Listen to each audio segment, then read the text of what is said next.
میرا نام ماریا ہے۔ میں نے 1 سال پہلے اسلام قبول کیا۔ میں بولڈر کولوراڈو سے تعلق رکھتی ہوں۔ کولوراڈو ایک امریکی اسٹیٹ ہے۔ میں وہاں پیدا ہوئی۔ میں اسکول وہیں پر گئی اپنی پوری زندگی۔ میرے دونوں والدین در حقیقت ساؤتھ افریقہ سے تعلق رکھتے ہیں اور انہوں نے یہاں مائیگریشن اور ہجرت کی۔ ان میں سے کوئی بھی ریلیجس اور مذہبی نہیں ہے۔ وہ دونوں کسی مذہب کے ماننے والے نہیں، لہٰذا انہیں خدا میں کوئی یقین نہیں ہے۔ میرا ایک بھائی ہے، وہ میوزک کی پڑھائی کر رہا ہے کولوراڈو کی یونیورسٹی میں۔ وہ کیتھولک ہے، لہٰذا وہ بھی مسلمان نہیں۔ اسلام لانے سے پہلے مجھے خدا میں بالکل یقین نہیں تھا۔ میرے پاس کوئی مذہب نہیں تھا۔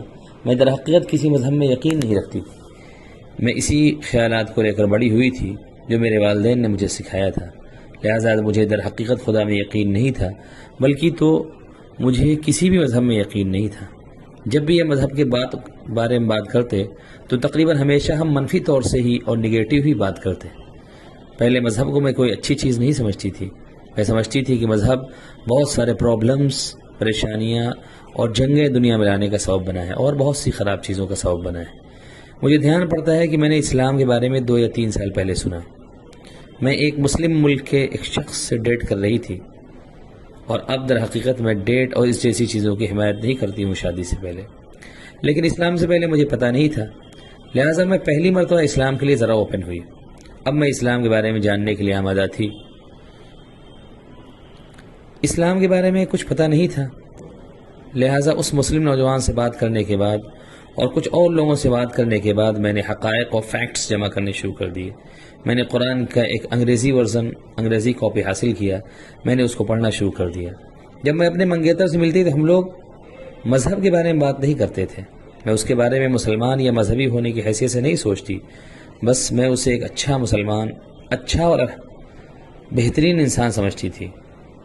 جن لوگوں سے میں ملی تھی ان میں سے وہ ایک بہت ہی اچھا انسان تھا۔ اس کے اخلاق لاجواب تھے۔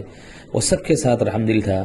وہ کسی کی تذلیل اور برائی نہیں کرتا تھا اگرچہ اس کو ناپسند کرتا ہو، یعنی وہ سب کے ساتھ بہت اچھا تھا۔ وہ ڈائریکٹ کسی کو نظر ملا کر نہیں دیکھتا۔ میرے منگیتر کی ایک کار کریش میں موت ہو گئی۔ اس کے بعد سے میں اور پڑھنے میں لگ گئی۔ میں سوچتی تھی کہ وہ مر نہیں سکتا، مرنے کے لیے تو کوئی وجہ ہونی چاہیے، بلکہ یہاں تو کوئی وجہ تھی ہی نہیں۔ مجھے لگا کہ کوئی اور طاقت ہے جو سب چیزوں کو اپنی مرضی کے مطابق کرا رہی ہے۔ لہٰذا میں نے قرآن کو پڑھا اور میں نے بہت ساری کتابوں کو پڑھا اور میں نے بہت سے لوگوں سے بات چیت کی۔ مجھے یاد ہے کہ میں ایک دن قرآن پڑھ رہی تھی اور یہ میرے منگیتر کے انتقال کے تقریباً 2 مہینے کی بات ہے۔ میں قرآن پڑھ رہی تھی اور تمام چیزیں میرے لیے بالکل واضح ہو گئی۔ میں اس موقع پر پہنچ چکی تھی جہاں اس کا کافی مطلب بنتا تھا۔ جو چیزیں میں پڑھ رہی تھی اور ہر وہ چیز جو میں جانتی تھی اور ہر وہ چیز جو میرے منگیتر کے بارے میں تھی اور پورے حالات کے بارے میں جو تمام چیزیں تھیں، میں نے سمجھ لی کہ یہ بالکل سچ ہے۔ مجھے یاد ہے کہ پہلی مرتبہ میں نے خود شہادتین کا اقرار کیا، یعنی کلمہ پڑھا۔ پھر میں نے کچھ اور مسلم لوگوں سے بات کی تو انہوں نے کہا کہ آپ ڈینور نامی علاقے میں چلی جائیں، کیونکہ وہاں ایک شیخ ہیں جن کے پاس مجھے جا کر بات کرنی چاہیے۔ چنانچہ میں نے ان سے بات کی اور انہوں نے مجھے یقین دلایا کہ یہی وہ چیز ہے جو میں چاہتی تھی۔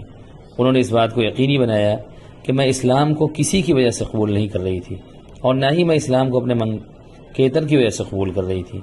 میں نے ان سے بات کی، میں نے کہا جی ہاں، میں خود سے اسلام قبول کرنا چاہتی ہوں، اور میں نے وہاں شہادتین کا اقرار کیا ان کے ساتھ، اور میرے 2 دوست وہاں گواہ تھے۔